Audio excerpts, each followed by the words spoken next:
জানি না। আশা করি তোমরা ভালো আছো, আমিও ভালো আছি। সকাল সকাল ঘুম থেকে উঠে গেছি, এখন কয়টা বাজে? 6টার মতো বাজে। চলো সমস্ত কাজ বাজ সেরে নিই। আজকে তো বিশ্বকর্মা পুজো, কালকে তার জন্য সমস্ত কিছু ধুয়ে নিয়ে রাত্রিবেলা রেখে দিয়েছি। আজকে নিরামিষ খেতে হবে, আসবে না কতগুলো কাপড়ে দেবো, কলতলায় রেখে দিয়েছি। চলো এগুলো কেচে টেচে নেই, তারপরে আসছি।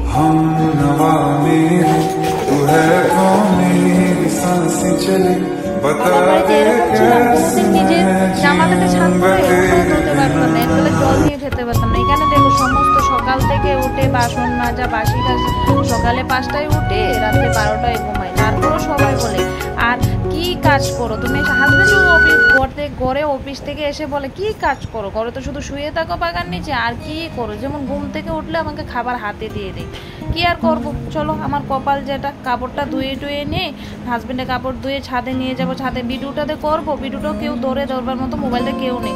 মিষ্টি দাদাদের জন্য চা করে নিলাম। এই দেখো তালের বড়া সকালে বানিয়েছিলাম, এটিতে চা খাবো। মিষ্টি দাদাদের চাটা দিয়ে দিই।